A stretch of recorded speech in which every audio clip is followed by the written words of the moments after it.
They burned Garrison's Reach for the crime of existing.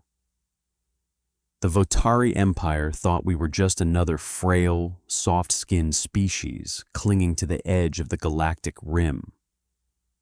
They bombed the agricultural colony to glass and broadcast the screams across the subspace network, expecting humanity to fold in terror. They fundamentally misunderstood human spite. They didn't know that for every life they took, we would build a pyre of their worlds. When the sky above their fleet finally darkened, it wasn't a solar storm. It was 800,000 human warships, and we didn't come to talk. The dirt on Garrison's Reach never really washed off. It was a fine, rust-colored powder that worked its way into the seams of your clothes, the lines of your face, and the back of your throat. Caleb wiped a forearm across his brow, leaving a streak of mud mixed with sweat. He wrenched the spanner hard to the left, feeling the satisfying clank as the moisture evaporator's primary valve finally sealed. He hated this planet. He loved this planet. It was a miserable rock on the far side of the Orion Spur, 50 light years from the nearest core world. But it was theirs. "Dad, the comm relay is screeching again." Caleb looked up, squinting against the harsh glare of the twin suns. His daughter, Ellie, stood on the porch of their prefab module. She was 12, all elbows and knees, wearing a faded blue oversized t-shirt that used to be his. "Just hit the manual override, kiddo," Caleb shouted back, wiping his grease-stained hands on his coveralls. "It's probably just solar flare interference." It wasn't a solar flare. A low, deep vibration began in the soles of Caleb's boots. It didn't sound like a storm, and it didn't feel like an earthquake. It was a rhythmic, mechanical thrumming that seemed to push the air out of his lungs. He dropped the spanner. It hit the dirt with a dull thud. Caleb looked up. The sky, usually a pale, dusty orange, was tearing open. Great jagged streaks of black and purple ruptured the atmosphere. Clouds boiled away into nothingness. From the tiers in the sky descended ships. They were massive angular monoliths of dark metal, jagged and ugly, like obsidian arrowheads thrust into the belly of the world. There was no broadcast, no demand for surrender. The Votari didn't negotiate with species they considered pests. The first orbital strike hit the settlement's town center, 3 miles away. There was no sound at first, just a blinding column of pure, white-hot light that connected the heavens to the earth. Caleb threw his arm over his eyes, stumbling backward. A second later, the shockwave hit. It flattened the tall crops in the fields, shattered every window in the prefab module, and threw Caleb onto his back. The air instantly tasted like copper and burnt ozone. "Ellie!" Caleb screamed, scrambling to his feet. His ears were ringing, a high-pitched whine that drowned out the world. He sprinted toward the module. The roof had caved in. Ellie was on her knees in the doorway, hands covering her ears, her face pale beneath the ever-present rust dust. He grabbed her by the shoulders, hauling her up. "Basement, now, go!" He shoved her toward the reinforced root cellar beneath the kitchen. The sky was screaming now. The sound of atmospheric friction as dozens of Votari dropships breached the lower clouds was deafening. Looking out the shattered window, Caleb watched the town center vaporize. Where the mayor's office, the clinic, and the school had stood, there was only a crater of bubbling glassed rock. The planetary defense grid, consisting of 3 aging kinetic railguns, finally woke up. Streaks of yellow tracer fire arced into the sky. One of the rounds caught a Votari dropship in the flank. The vessel shuddered, venting green plasma before spiraling into the horizon. It was a token resistance, a mosquito biting a tank. In retaliation, the dreadnought in orbit adjusted its pitch. A dozen secondary batteries lit up. Thump, thump, thump. The ground heaved. Caleb grabbed the doorframe as the world tilted. They weren't just bombing the town. They were saturating the entire grid, erasing the colony square mile by square mile. "Dad," Ellie was sobbing, huddled at the bottom of the cellar stairs. Caleb grabbed the emergency comm pad from the wall mount. The local network was dead. The military channels were a chaotic mess of screaming, static, and automated distress beacons. "This is Garrison's Reach Agricultural Sector 7, Caleb yelled into the mic, knowing it was futile, knowing he was speaking to a graveyard. "We are under heavy bombardment. Unidentified alien forces. We need immediate evac. God, please, is anyone there?" A voice crackled through the static. It was Commander Briggs, the head of the local militia. He sounded like a man who had already accepted he was dead. "All civilian channels, this is command. Garrison's Reach is lost. I repeat, the colony is lost. We have no orbital superiority. Evacuation ships have been destroyed on the pads. To all survivors, hide. May God have mercy on us." The transmission cut to static. Caleb stared at the comm pad. The cold, heavy weight of inevitability settled in his stomach. He looked down at Ellie in the dark. He climbed down the stairs, pulling the heavy steel hatch shut above them. The locking mechanism clicked with a horrifying finality. Above them, the sky burned. For 3 hours, the Votari bombarded the crust of the planet. They didn't send ground troops to clear the survivors. They simply turned the surface into a molten wasteland. Down in the dark, Caleb held his daughter as the walls of the cellar grew unbearably hot. The air grew thin. The vibrations rattled the dust from the ceiling, burying them slowly in the dark. Garrison's Reach didn't fall. It was erased. 50,000 men, women, and children, farmers, mechanics, teachers, miners, gone, leaving nothing but a silent, smoking rock rotating in the dark. Earth Command was a place of polished obsidian floors, holographic tactical displays, and quiet, measured voices. It smelled of ozone and expensive coffee. It was the nerve center of a sprawling bureaucratic human federation that had enjoyed 80 years of relative peace. The military existed mostly for pirate suppression and border patrols. Lieutenant Sullivan sat at Deep Space Comms, Station 4. He was 26, bored, and nursing a mild hangover. He was currently watching a blinking green dot on his screen that represented a delayed freight shipment from the Alpha Centauri shipyards. Then, the receiver on his desk lit up red. Not yellow for a hazard.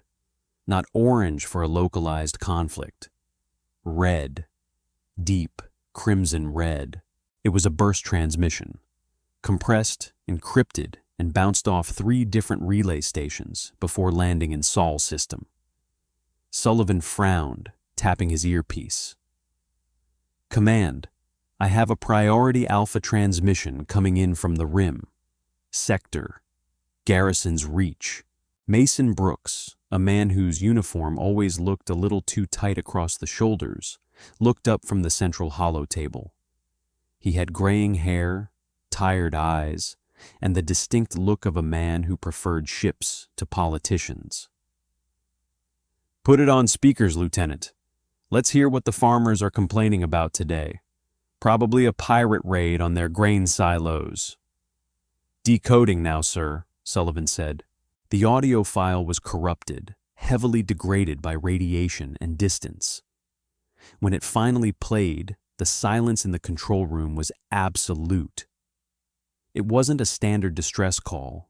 It was the raw, unedited data feed from the colony's central mainframe during its final hours. It started with the wail of proximity alarms. Then, the horrific, earth-shattering boom of the first orbital strike.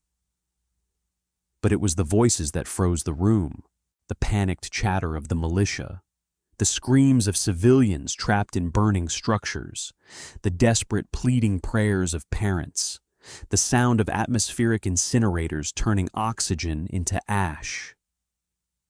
This is Garrison's Reach. We are under heavy bombardment.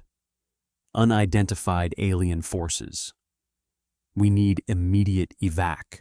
Sullivan recognized the civilian voice. It was raw, terrified.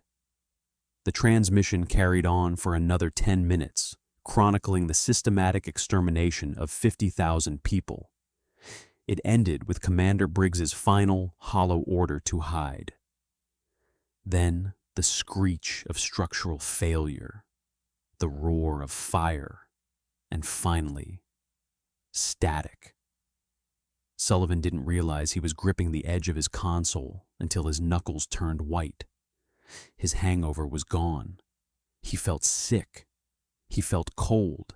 Mason Brooks stood perfectly still. The holographic star map reflected in his dark eyes. He didn't speak. He didn't issue an order. He just listened to the hissing static of a dead world. Secretary Caldwell, the civilian liaison, broke the silence. He adjusted his collar nervously. "Mason, what was that? A pirate attack?" Brooks slowly turned his head. The look in his eyes made Caldwell take a physical step back. "Pirates don't use glassing beams, Secretary. That was an orbital bombardment, a full-scale planetary erasure." "By whom?" Caldwell stammered. "We have non-aggression treaties with the Krell, the synthetics." "Computer," Brooks barked, his voice dangerously low. "Analyze the energy signatures of the orbital strikes in the data packet." The AI chirped. "Analyzing. Energy profiles match known parameters of Votari Empire plasma weaponry. Probability 99.8%. The Votari, a brutal, expansionist empire on the far edge of the mapped rim. Humanity had encountered them exactly twice. Both times, the Votari had simply ignored human hailing frequencies and altered their course. They were isolationist, arrogant, and heavily armed. 50,000 people, Sullivan whispered, his voice trembling slightly. He looked at the screen. The colony's status indicator was a flat, dark gray. "They didn't even make demands," Caldwell said, pacing now. "Why would they attack a dirt-farming colony? There's no strategic value." "Mason, we need to send a diplomatic envoy immediately. We must understand their grievances. If we escalate this—" "Shut up, Caldwell," Brooks said. It wasn't a shout. It was a quiet, heavy statement that sucked all the air out of the room. Caldwell stopped, his face flushing red. "Excuse me? You are speaking to a representative of the Federation Council." "I am speaking to an idiot," Brooks interrupted, stepping away from the table. He walked over to Sullivan's station and leaned down, looking at the raw data. He pointed a scarred finger at the screen. "Look at this trajectory data. The Votari fleet dropped out of slipspace, moved directly into low orbit, charged weapons, and fired. They didn't scan the planet. They didn't ask for surrender. They treated Garrison's Reach like an infestation." Brooks straightened up, looking around the command center. Every officer, every technician was staring at him. The shock was fading. In its place, something far older and far more dangerous was settling into the room. It was a cold, quiet rage. Humans are a fractured species. We argue over borders, politics, resources, and religion. We are cynical, tired, and easily irritated by our own kind. But there is a fundamental biological line hardwired into the human genome, born from 100,000 years of fighting predators in the dark. You do not slaughter the pack. Mason, Commander Reyes, his second-in-command, stepped forward. Her voice was steady, but her eyes were like chipped ice. "What are your orders?" Brooks looked back at the holographic map. He traced the route from Earth to the burned husk of Garrison's Reach, and then the projected trajectory back to the Votari border. "They think we are soft," Brooks said quietly. "They look at our merchant lanes and our diplomats, and they think we are weak. They forgot that we didn't inherit this galaxy. We clawed our way out of the mud." He turned to Reyes. "Issue Directive 7 Omega." Caldwell choked on his own spit. "Omega? Mason, you can't be serious. That's full economic and industrial mobilization. That's total war protocol. The Council will never authorize. The Council is going to watch the footage of children burning in cellars, and they are going to stamp my orders," Brooks said, walking back to the central table. "And if they don't, I'll arrest them for treason. Lieutenant Sullivan." "Sir," Sullivan sat up perfectly straight. "Draft a fleet-wide broadcast. All sectors, all commands, naval, reserve, and civilian." "Civilian, sir?" "You heard me," Brooks said, his voice rising now, filling the cavernous room. "I want every destroyer, every dreadnought, every carrier, and every frigate recalled to the Sol staging grounds. I want the mothball fleets at Mars pulled out of dry dock. I want every deep space mining hauler with a reinforced hull retrofitted with kinetic drivers. If it has an FTL drive and can hold an atmosphere, I want a gun strapped to it." Brooks placed both hands on the table, leaning his weight onto it. "The Votary wanted to send a message. We are going to send a reply." The mobilization of the human fleet was not a clean, orderly military parade. It was a chaotic, furious, and terrifying display of industrial might. When the footage of Garrison's Reach hit the civilian networks, there was no panic. There were no riots in the streets. There was only a profound, unnatural silence that fell over Earth, Mars, Luna, and the outer colonies. People stopped going to work. They sat in their living rooms, in bars, in transit stations, watching the glassing of an entire world. They listened to the screams of the farmers. They saw the ashes. And then the shipyards woke up. At the Mars orbital foundries, workers who had been striking for better wages the day before walked back onto the factory floors. They worked 20 hours a day, sleeping in the corridors, eating on the assembly lines. Sparks rained down like mechanical snow as automated welders fused thick, ugly slabs of ablative armor onto the sleek hulls of passenger liners. In the asteroid belt, roughneck miners didn't wait for military contracts. They took their massive, kilometer-long ore haulers, ships designed to crack asteroids in half, and rewired the industrial mining lasers, overriding the safety governors to turn them into devastating particle beams.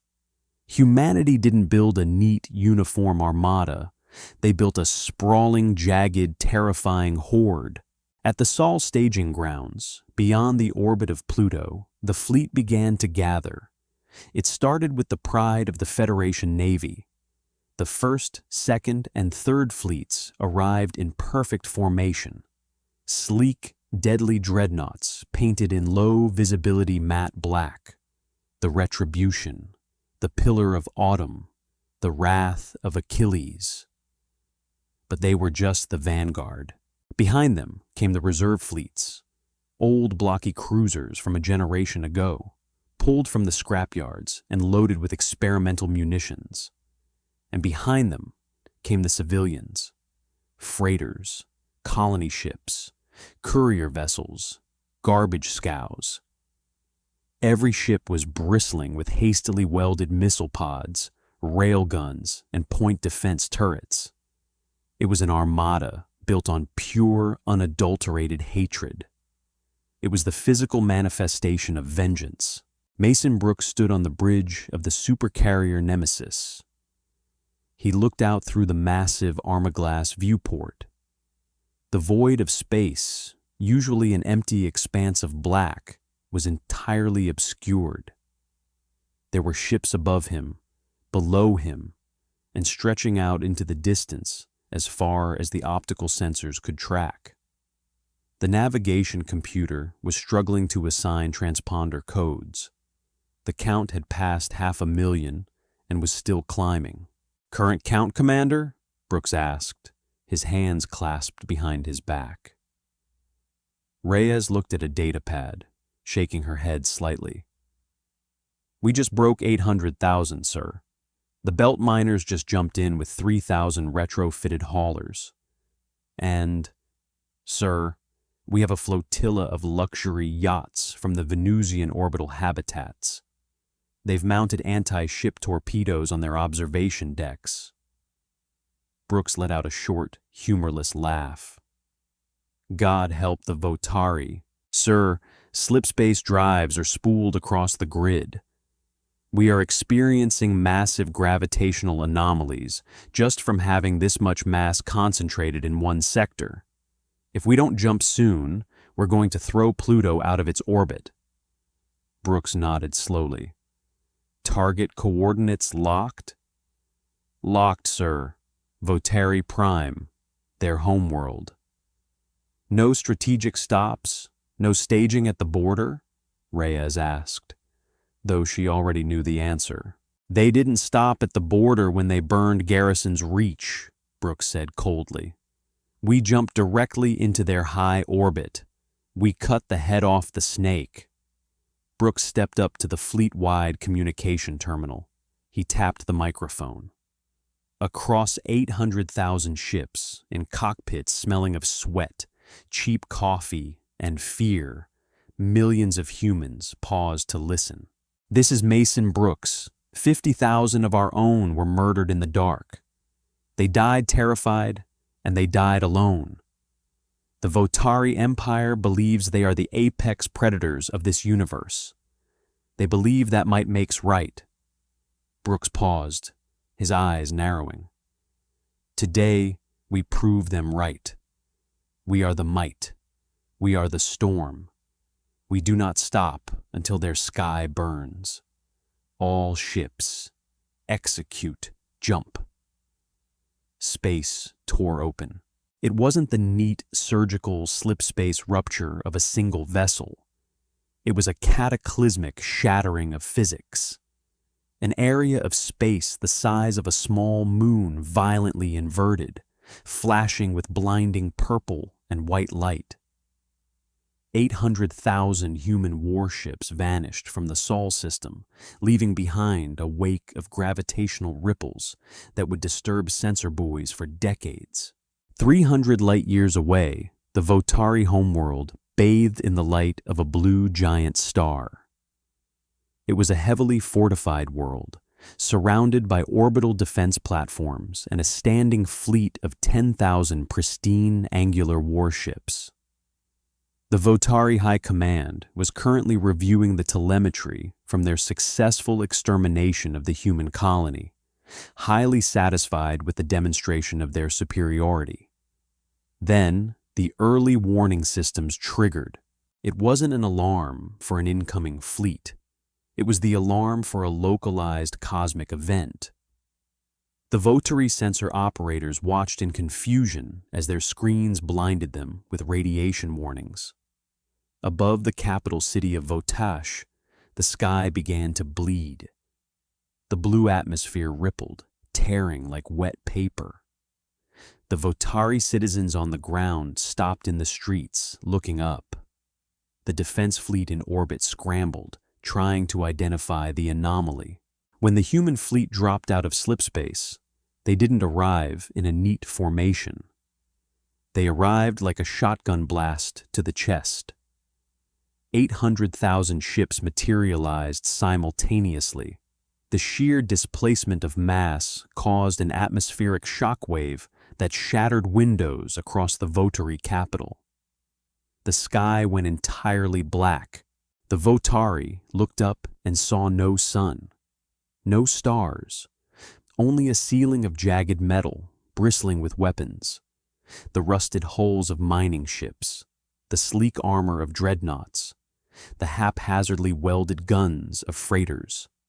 It was a mechanical sky, blocking out the light, casting the entire world into an unnatural, terrifying twilight. For 30 seconds, there was absolute silence on the communication bands. The Votari commanders, paralyzed by the sheer, incomprehensible scale of the armada, failed to fire a single shot.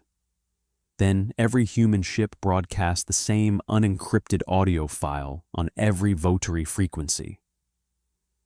It was the screams of the farmers from Garrison's Reach. Before the first Votari ship could raise its shields, the dark sky lit up with the fire of 1,000,000 guns. The opening volley was completely uncoordinated. It wasn't a synchronized military maneuver devised by tactical geniuses in a sterile war room. It was a bar brawl escalated to a planetary scale. Captain Thomas Croft sat strapped into the command chair of the Mary Ann, a deep space freighter that had spent the last 30 years hauling liquid methane from Titan. 2 weeks ago, his crew of 6 had ripped out the primary cargo bays and jury-rigged a pair of decommissioned naval railguns to the ship's subframe. The targeting computer was a modified asteroid mapping algorithm. The armor was 3 layers of salvaged durasteel welded directly onto the hull. It was an ugly, heavy, inefficient brick of a ship. When the jump drive disengaged, the inertial dampeners screamed. Croft tasted blood where he had bitten his own tongue. He looked at the main view screen. The sky above Votari Prime was a chaotic, swirling mess of human metal. To his port side, a luxury starliner was vomiting a barrage of unguided torpedoes into the atmosphere. To his starboard, a jagged formation of Mars-class destroyers was already burning hard toward the Votari orbital defense platforms. "Target lock!" shouted Jenkins, the Mary Ann's mechanic, now acting as chief gunner. He was sweating through his grease-stained undershirt. "I've got a Votari cruiser painted. Heavy shields, charging plasma batteries." "Fire!" Croft barked. "Everything." The Mary Ann shuddered violently. The deafening crack of the twin railguns discharging vibrated through the deck plating, rattling Croft's teeth. The recoil physically pushed the massive freighter backward, tearing a support strut in the lower decks. Red warning lights bathed the bridge in a bloody hue. Out in the void, 2 tungsten slugs the size of city buses crossed the distance in a fraction of a second. The Votari cruiser was a beautiful piece of engineering.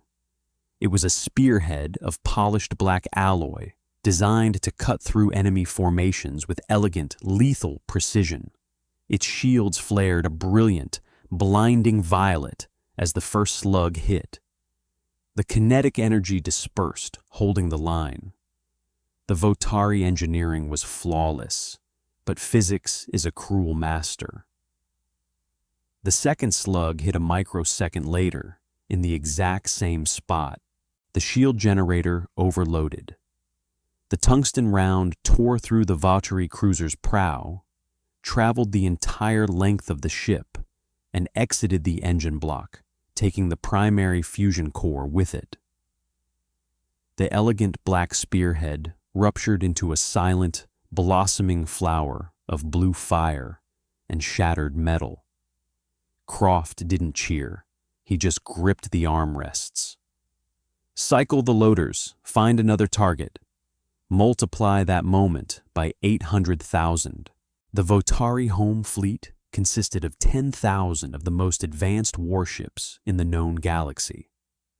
They possessed quantum-linked targeting grids, autonomous repair drones, and plasma weaponry that could melt a moon. Under normal circumstances, one Votari dreadnought could engage a dozen human frigates and leave them as molten slag. But they weren't fighting a military formation. They were fighting a stampede.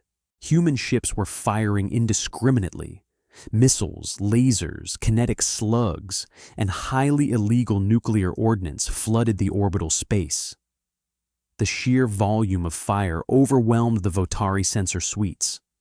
Their computers couldn't prioritize targets because there were simply too many. It was like trying to shoot individual raindrops in a hurricane. And humanity wasn't fighting clean. When a Votari plasma beam sheared the engines off a human garbage scow, the crew didn't eject. They rerouted emergency power to the lateral thrusters and rammed their dying, burning ship directly into the bridge of a Votari frigate. When a formation of Votari interceptors tried to weave through the chaos to strike the human carriers, a flotilla of belt mining haulers simply opened their massive maw doors and engaged their industrial gravity tethers.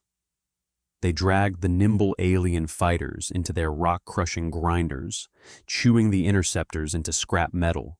The human fleet was taking massive casualties. Frigates were boiling from the inside out. Freighters were snapping in half under the stress of the Votari plasma batteries. The void was filling with the frozen bodies of human sailors, farmers, and mechanics. Nobody retreated. Nobody broke formation to jump away.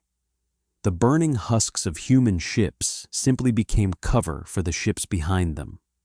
They pushed forward, a relentless, crushing wall of iron and spite. Within 20 minutes, the elegant, invincible Votari home fleet ceased to exist. They were not defeated. They were ground into powder. The orbital defense platforms were silenced, shattered into floating debris fields that rained down upon the planet below like meteor showers. The sky above the Votari capital was now entirely dominated by humanity. The blockade was absolute. The stars were gone, replaced by the underbellies of a million bleeding, smoking, angry ships. And on the bridge of the Nemesis, Mason Brooks watched the tactical map turn from hostile red to a cold, undisputed green. The silence in the command center of the Nemesis was thick enough to choke on. The battle for orbit had been won, but the cost was staggering. Damage reports scrolled across the secondary screens in an endless, depressing waterfall of data. 12,000 human ships destroyed, 40,000 heavily damaged, hundreds of thousands of casualties, but they held the sky. "Mason," Commander Reyes said softly.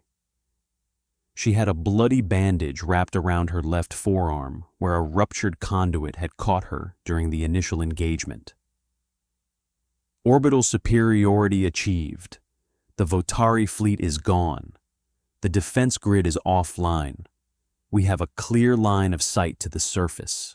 Brooks stood motionless, his hands clasped tightly behind his back. He stared down at the optical feed of Votari Prime. It was a beautiful world. Swaths of deep blue oceans, sprawling emerald continents, and the glittering silver webs of their megalopolises. It looked peaceful. It looked entirely unaware of the slaughter its rulers had committed on a dirty little rock 50 light-years away. "Sir," Lieutenant Sullivan called out from the comm station. His voice was cracked and dry. "I am receiving a priority hail from the planetary surface. It's unencrypted. They are bypassing the standard translation matrix and broadcasting in English. They want to talk." "Put it on the main screen," Brooks commanded. The optical feed of the planet shrank, replaced by the face of a Votari. It was an older alien, its dark, leathery skin deeply lined. It wore the crimson and gold robes of the Votari High Council. Its eyes, completely black without pupils, betrayed a mixture of furious indignation and absolute terror.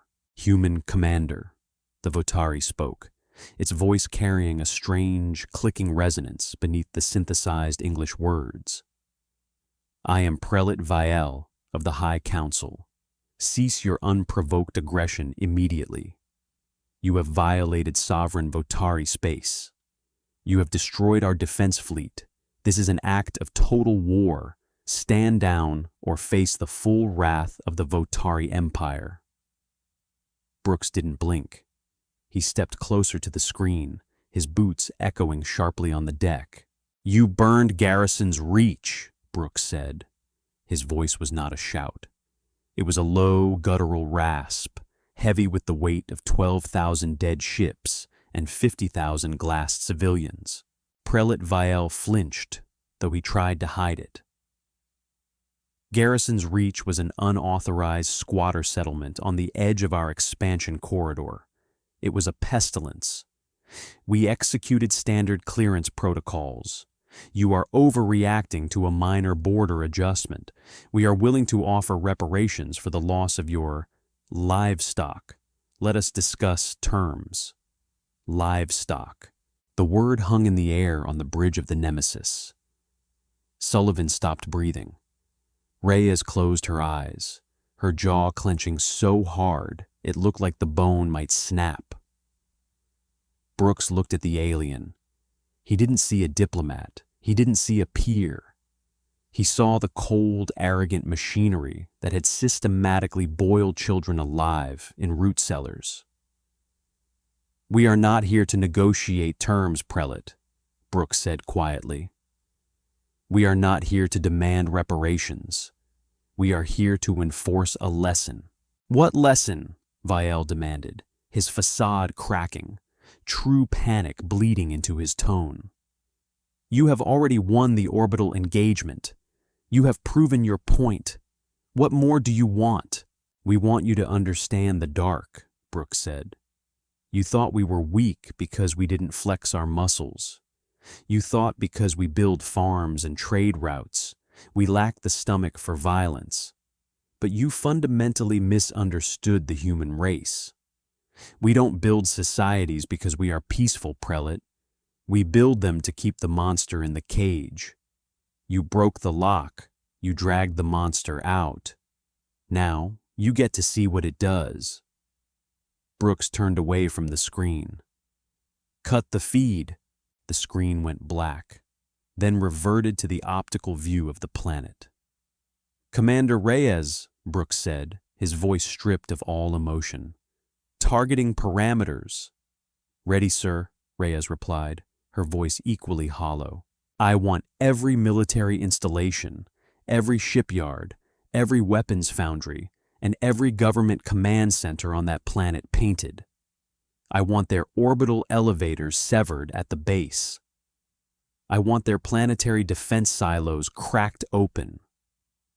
We will not glass their civilians. We are not them. But when we leave, the Votari Empire will not have the industrial capacity to build a slingshot, let alone a starship." Brooks looked back at the holographic projection of the human armada.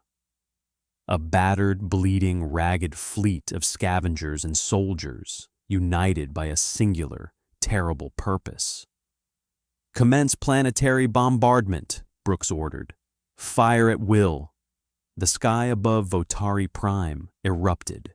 It was a rain of iron and fire. The human fleet unleashed a localized apocalypse specifically tailored for the Votari war machine. Massive kinetic penetrators slammed into the surface, triggering localized earthquakes as they burrowed deep underground to detonate inside fortified military bunkers. Precision lasers sliced through the towering, elegant spires of the Votari High Command, bringing thousands of years of imperial architecture crashing down into the dust. The orbital elevators, massive tethers connecting the planet to space, were severed. Millions of tons of carbon weave cable collapsed, wrapping around the equator of the planet like a falling whip, crushing everything in its path. On the bridge of the Mary Ann, Captain Croft watched the destruction. He watched the massive explosions bloom across the emerald continents below. He watched an empire being systematically dismantled, beaten back into the Stone Age by a fleet of trash haulers and rusted destroyers. He looked down at his trembling hands. They were covered in grease, and now they felt covered in blood. There was no elation in his chest, no triumphant swelling of pride. The revenge was absolute, but it tasted like ash. It didn't bring back the 50,000 on Garrison's Reach. It didn't unburn the soil. It just proved that when pushed into the dark, humanity could be the most terrifying monster in the void. Down on the planet, the Votari looked up at their ruined sky. They watched their invincible empire crumble to dust in a matter of hours. They listened to the deafening roar of the human guns, a sound that would echo in their collective nightmares for generations. They finally understood the silence of the human communication bands. There were no demands, because humanity didn't want anything they had. They just wanted them to burn. The guns finally stopped. After 4 hours of relentless, earth-shattering bombardment, the order echoed across the scrambled, static-filled tactical channels. Cease fire. The silence that followed was not peaceful. It was a heavy, suffocating weight, pressing down on the surviving crews of the human armada. It was the silence of a graveyard. Aboard the Gettysburg, a repurposed heavy cargo hauler that had taken a glancing blow from a Votari plasma battery, Chief Medical Officer Gregory Finch wiped his hands on a towel that was already saturated with blood. He threw it into a biohazard bin. It hit the plastic with a wet, heavy thud. The ship's artificial gravity was failing, fluctuating between 80% and normal, making every step feel either sluggish or dangerously light. The air scrubbers were choked with the smell of scorched insulation, sweat, and the sharp, coppery tang of human blood. Finch walked down the center aisle of the makeshift triage ward. They had converted the primary cargo bay into a hospital, laying cots out in neat, endless rows. Most of the cots were occupied. Some occupants were groaning, thrashing against their restraints. Others were perfectly, terrifyingly still. He stopped beside cot 42. A young woman, maybe 19. She had been a loader on one of the forward mass driver batteries. A secondary console had exploded, peppering her face and chest with shrapnel. Her left eye was heavily bandaged, the gauze seeping a dark, angry crimson. "How are we doing, Peters?" Finch asked, his voice hoarse. He hadn't slept in 2 days. He felt like his bones were made of lead. Peters tried to turn her head, wincing. "Did we get them, Doc?" Finch looked past her, toward the massive cargo bay doors. The heavy blast shields were retracted, revealing a thick pane of armaglass. Beyond the glass, Votari Prime hung in the void. It was no longer an emerald jewel. The northern hemisphere was obscured by massive, swirling black clouds of pulverized concrete, ash, and burning atmospheric gases. Great jagged spider webs of dull orange fire marked the locations of what used to be the Votari orbital defense silos and military-industrial complexes. They hadn't touched the civilian population centers, not directly, but the tectonic shock waves had likely leveled every window on the planet. The Empire was broken. It would take them 1,000 years to build another slipspace drive. "We got them," Finch said quietly. He adjusted her IV drip.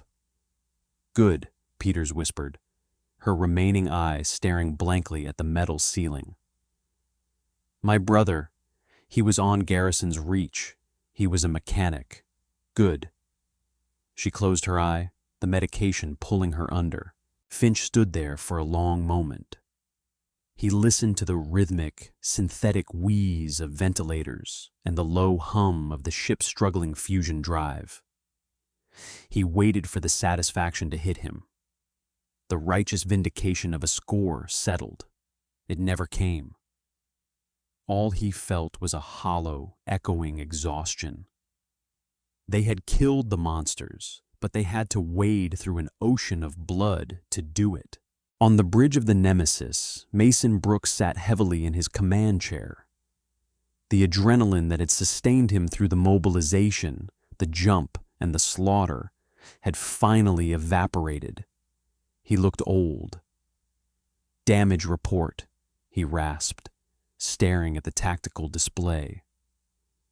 The green icons representing the human fleet were clustered together, a ragged, bleeding school of fish. Hundreds of the icons were blinking yellow. Far too many had simply vanished. Commander Reyes leaned against her console.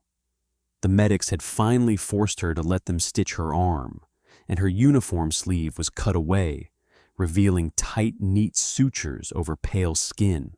"Fleet-wide casualties are severe, sir," Reyes said, her voice devoid of its usual crisp military cadence. "We lost over 14,000 vessels. Total destruction. Another 30,000 are critical, requiring localized tethers just to keep their atmospheric seals intact. Casualty estimates are currently hovering around 350,000 dead. 500,000 wounded." Brooks closed his eyes. The numbers were staggering. More human beings had died in the last 6 hours than in the last century of Federation history. "The Votari infrastructure?" Brooks asked, not opening his eyes. "Eliminated," Reyes confirmed. "Scans show 0 active military-grade power signatures on the surface. Their shipyards are craters. Their command centers are buried. We ripped their fangs out, Mason." "Then our work here is done," Brooks said. He opened his eyes, staring out at the ruined sky of Vatari Prime. "We don't occupy. We don't demand surrender. We leave them in the ruins of their own arrogance." He tapped the fleet-wide communication key.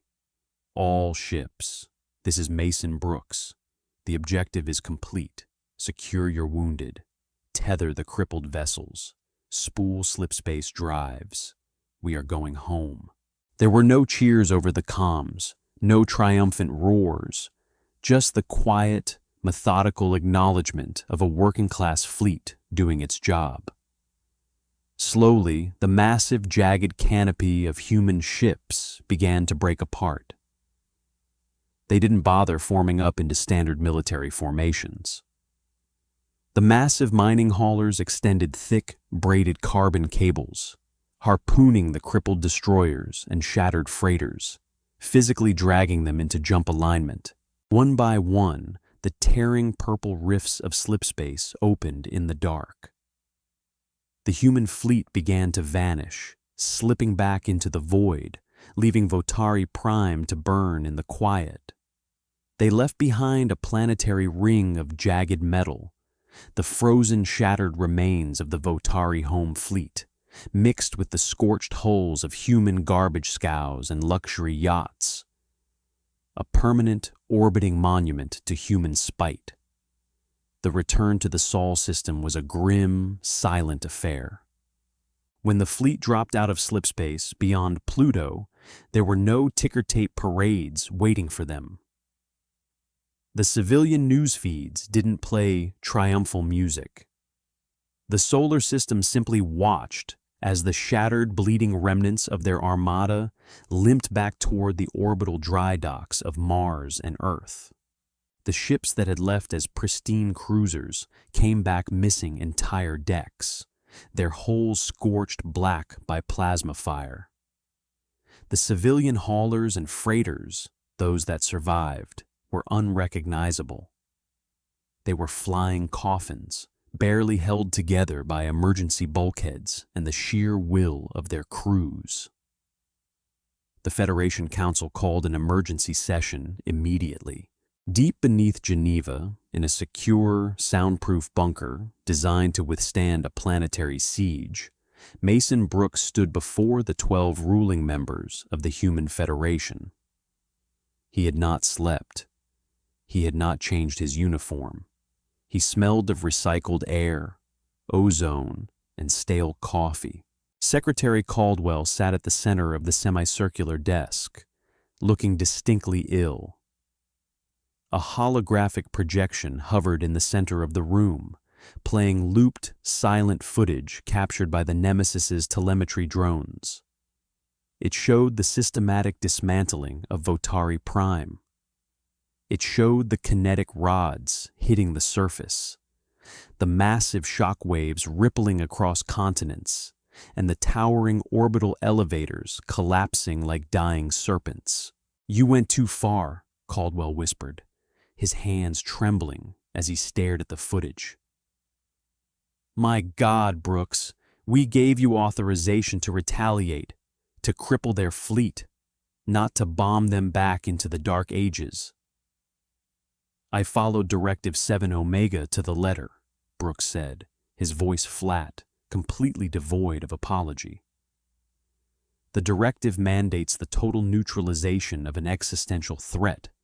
The Votari Empire is neutralized." "You murdered an empire!" a councilwoman from the Luna colony shouted, slamming her hand on the desk. "Do you have any idea what the diplomatic fallout of this will be? The Krell, the synthetics, the Valyrians, every species in the Orion Spur is terrified of us. We are receiving frantic, panicked communiques from governments we haven't spoken to in decades. They think we are going to burn them next." Brooks looked at the councilwoman. His eyes were dead, haunted by the ghosts of 350,000 human sailors. "Good," Brooks said softly. The word dropped into the room like a heavy stone. The council members stared at him, stunned. "Good," Brooks repeated, louder this time. He stepped forward, leaning on the railing that separated him from the tribunal. "For 80 years, we played the role of the quiet neighbor. We sent diplomats. We traded ore and grain. We smiled. We signed their treaties. And we ignored the fact that they looked at us like prey. The Votari didn't bomb Garrison's Reach because they hated us. They bombed it because they didn't think we mattered." Brooks pointed a scarred finger at the holographic projection of the burning planet. "The galaxy is a dark, cold forest, councilwoman. We are not the strongest predators in it. We don't have the oldest technology or the most advanced biology. But as of today, every species in the Orion Spur knows one absolute, undeniable fact." Brooks swept his gaze across the 12 politicians. "If you touch our pack, we will tear your world apart. Let them be terrified. Let them scramble their defense fleets and rewrite their treaties. Fear is a better shield than a smile." Caldwell buried his face in his hands. "We are pariahs. We have isolated ourselves from the entire galactic community. Nobody will trade with us. Nobody will ally with us. We are alone. We were always alone," Brooks said, turning his back on the council. "Now, they just know better than to bother us." Outside the bunker, the news feeds were broadcasting the names of the dead. The list scrolled endlessly across screens in Times Square, in the subterranean habitats of Mars, and on the mining rigs of the asteroid belt. 350,000 names. It would take days to display them all. Humanity did not celebrate. They grieved.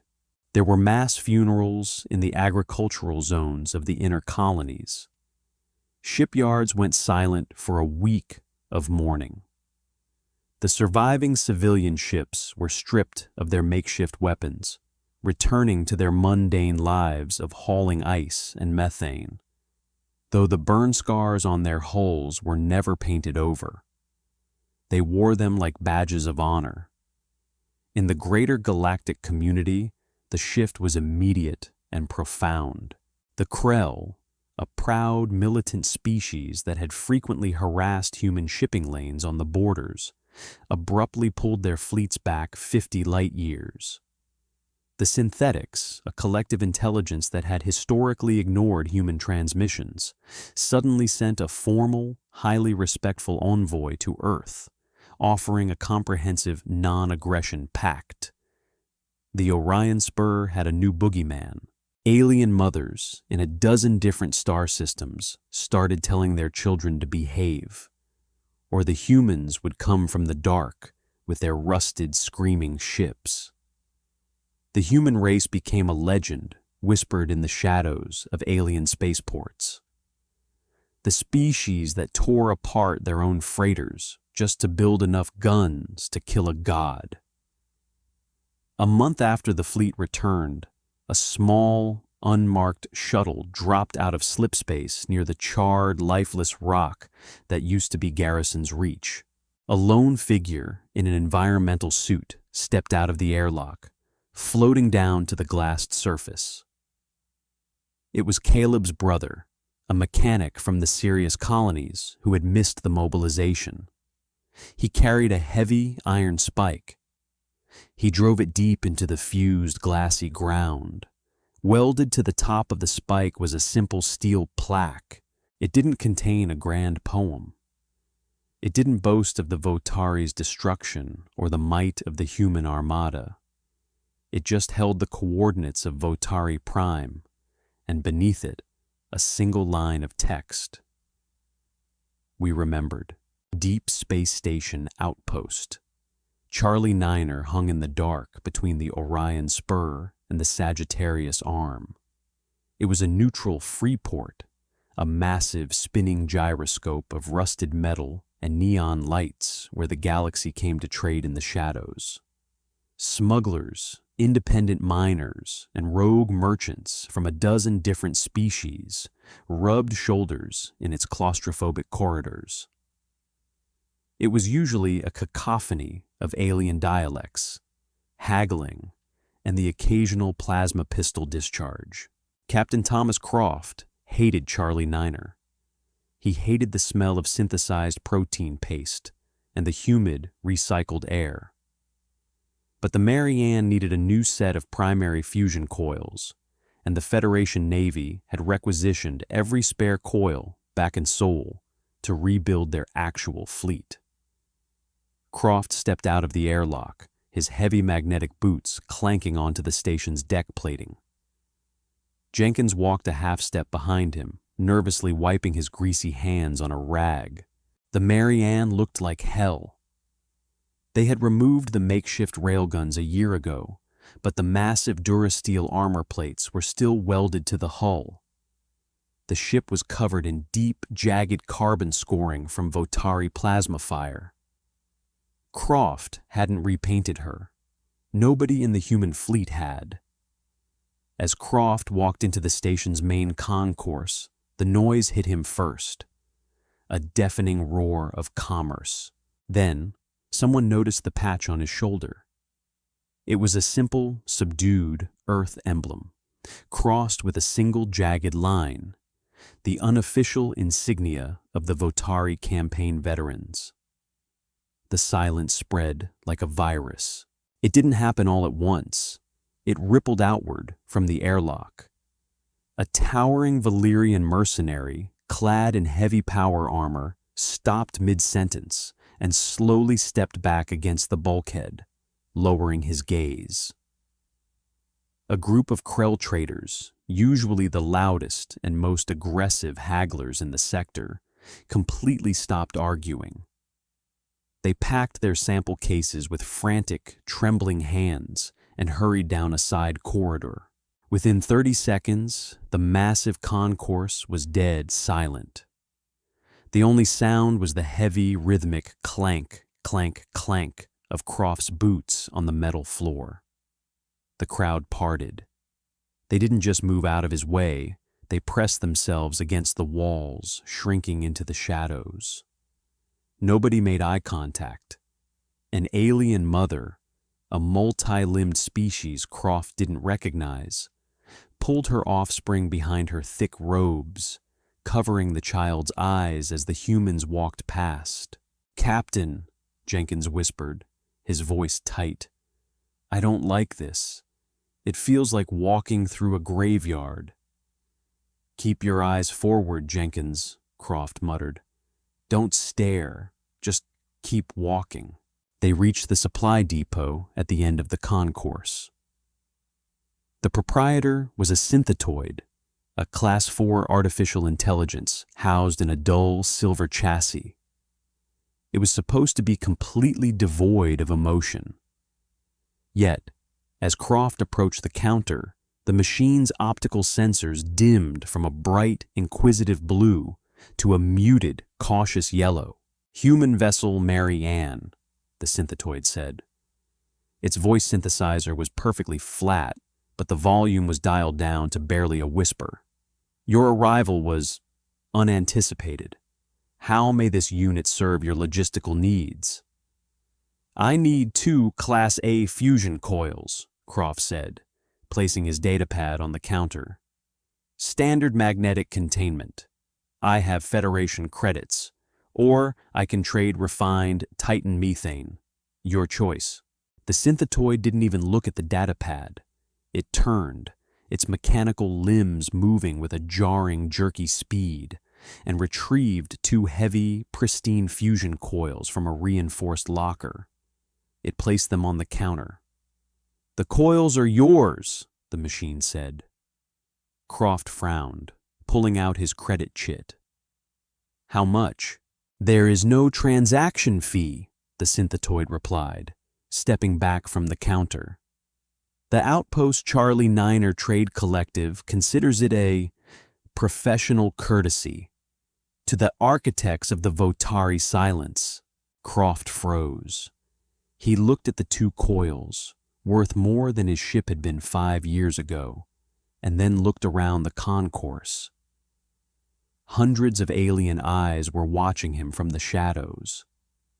They weren't looking at him with respect.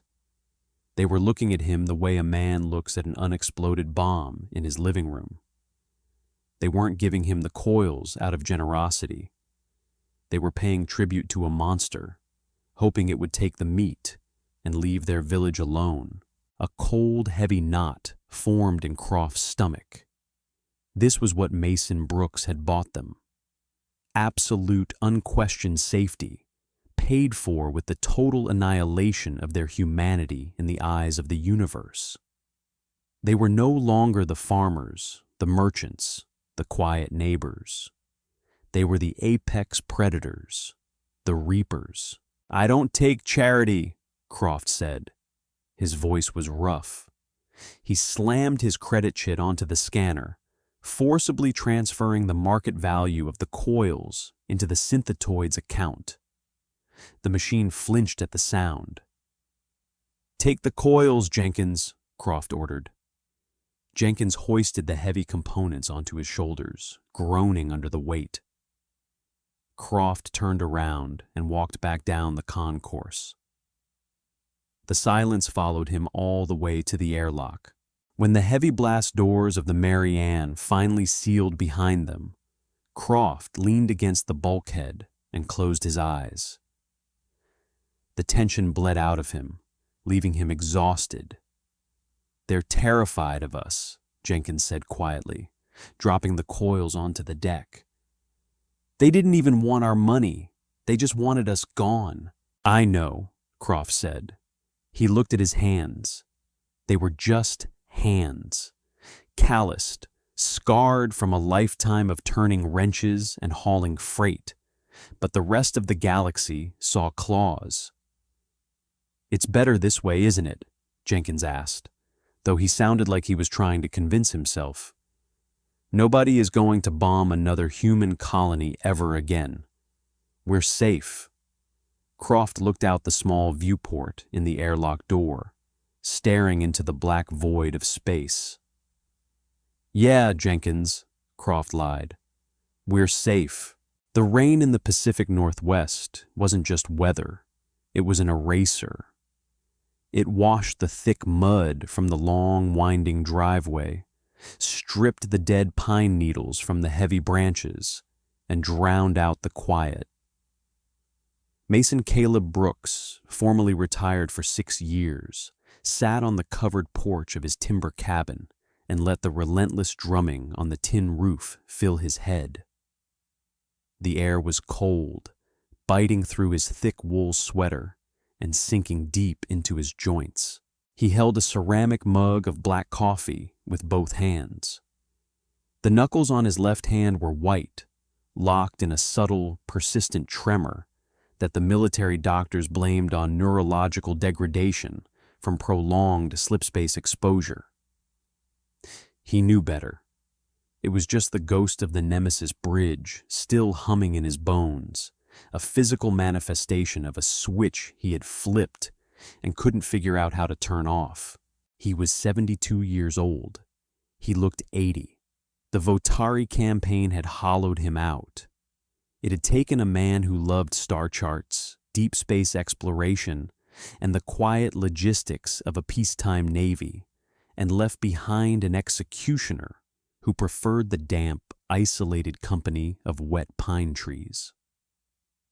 The crunch of heavy tires on wet gravel broke the rhythm of the storm. A sleek, matte black hover car glided up the steep incline of his driveway, its repulsor engines whining a low, unnatural pitch before settling onto the mud. The gull-wing door hummed open. Mason Maria Reyes stepped out into the deluge. She didn't flinch at the cold or the wet. She popped a black umbrella, shielding her immaculately pressed dress uniform. The dark blue fabric adorned with 4 heavy silver stars on the collar that caught the dull gray light of the afternoon. She walked up the wooden steps, her boots leaving precise prints on the timber. She collapsed the umbrella, shaking the water from it with a sharp, practiced flick of her wrist, and leaned it against the railing. "You look terrible, Caleb," Reyes said. Her voice was steady, but her dark eyes held the exact same exhausted, haunted shadow that mirrored his own. Brooks didn't stand. He took a slow sip of his lukewarm coffee. "I'm 72, Maria. I've earned the right to look terrible. What brings the Supreme Commander of the Federation Navy to my porch? Did we finally run out of pirates to hunt in the outer sectors?" Reyes pulled up a heavy wooden rocking chair and sat beside him. She looked out at the rolling fog, banking against the dark tree line. "There hasn't been a pirate raid on a human vessel in 6 years. Last month, a Krell splinter faction mistakenly interdicted a deep space methane hauler near the Perseus Arm. When their targeting scanners registered the human transponder codes, they didn't just retreat. They surrendered to the unarmed merchant crew, locked themselves in their own brig, and sent us a frantic apology detailing their coordinates for pickup." Brooks grunted, shifting his weight in the chair. "Good. Saves us the fuel of chasing them down. The Galactic Council sent a formal envoy to Geneva yesterday," Reyes continued, her tone shifting away from casual conversation. It was the clinical, detached voice she used when delivering mass casualty reports. They didn't come to negotiate border disputes or trade tariffs. They came to offer us a permanent executive seat on the council, full veto power over all territorial expansions, military actions, and economic embargoes across the entire Orion Spur. Brooks slowly lowered his coffee mug, resting it heavily on his knee. The tremor in his hand was worse now, rattling the ceramic against his leg. We don't have the population to justify an executive seat. We barely have a functioning civilian economy. We are a mid-tier civilization that just spent its entire industrial surplus building disposable, rusted warships. We are the civilization that erased a Tier 1 empire in 4 hours, Reyes corrected him, turning her head to meet his gaze. They don't want us on the council because they value our diplomatic insight or our culture, Caleb. They are terrified. They want the monster sitting at the table where they can see its hands at all times. They want to ensure we are integrated into their system so we don't wake up one day and decide to simply break the system entirely. Brooks stared at the faint wisps of steam rising from his mug. And, Caldwell? Reyes let out a harsh, humorless laugh that sounded like tearing metal. Caldwell is practically drowning in his own ego. He's spinning it to the press and the civilian sectors as the dawn of a massive diplomatic golden age, a triumph of human influence. He is already drafting resource treaties that heavily favor Earth, demanding concessions from systems we haven't even mapped yet, and they'll sign them. They'll sign whatever he puts in front of them out of pure, unadulterated terror. He thinks he's a political genius. He wears the blood of the fleet like a tailored suit. Caldwell is a politician, Brooks said quietly. The wind picked up, driving the rain sideways against the porch railing. He measures success in profit margins, voting blocks, and superficial power. He doesn't understand the currency we used to buy that seat. He didn't have to spend it. Do you? Reyes asked. It wasn't an accusation. It was a lifeline. A desperate, heavy query from a soldier who still woke up smelling burning ozone to the man who had actually given the order to fire. Brooks closed his eyes. The darkness behind his eyelids offered no peace, no sanctuary. Every time he closed his eyes, he didn't see the rain or the pines. He saw the blinding, violent purple flash of 800,000 slipspace ruptures tearing physics apart. He saw the jagged, terrible sky of Votari Prime, choked with the rusted, bleeding iron of human spite. He heard the screams of the farmers on Garrison's Reach, playing on an endless loop over the tactical comms. The horrifying, agonizing soundtrack to a planetary execution. I ordered the deaths of billions of sentient beings, Brooks whispered, his voice barely audible over the roar of the storm. I dismantled a millennia-old culture, erased their history, and salted their earth so nothing would ever grow there again. But that wasn't the worst of it. The worst of it was that I ordered our people, farmers, mechanics, kids barely out of school who had never held a weapon, to fly their retrofitted garbage scows into a military meat grinder. 350,000 of our own burned in the dark. I watched their ships crack in half. I listened to them suffocate. And I did it because I refused to hit the brakes. He opened his eyes and looked at Reyes. The gray light of the storm cast deep, hollow ravines in his face. We are the villains of this galaxy, Maria. We are the nightmare that alien mothers whisper about in the dark to frighten their children into obedience. When a starship jumps into a system now, entire planets hold their breath, looking up at their sky, praying the whole isn't painted with our emblem. We traded our collective soul to put a deadbolt on the door. Was it worth it? Reyes asked. She didn't look away. She needed the answer just as much as he did. Brooks looked back out at the endless sea of pine trees, standing tall, quiet, and perfectly safe in the rain. He thought of the iron spike driven into the glassed, dead surface of Garrison's Reach. He thought of the absolute, undeniable security of Earth, untouched and secure from a universe that used to look at them like prey. "Yes," Brooks said. The word was a heavy, cold stone dropping into a bottomless well.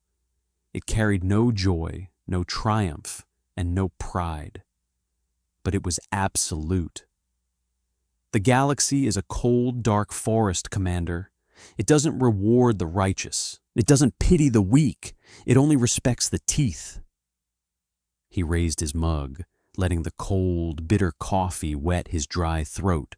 "We became the monsters in the dark," Brooks whispered to the rain, watching the fog roll in to cover the trees. "And because we did, our children will never have to be." If you enjoyed this journey into the dark heart of human defiance, hit that like button and subscribe for more epic sci-fi storytelling. Your support helps us bring more massive HFY battles, alien encounters, and grimdark futures to life. What would you do if humanity was pushed to the brink? Would you have made the same heavy choice as Mason Brooks? Let us know your thoughts in the comments below. Don't forget to share this video with your fellow sci-fi fans and ring the notification bell so you never miss a drop. Until next time, keep looking at the stars,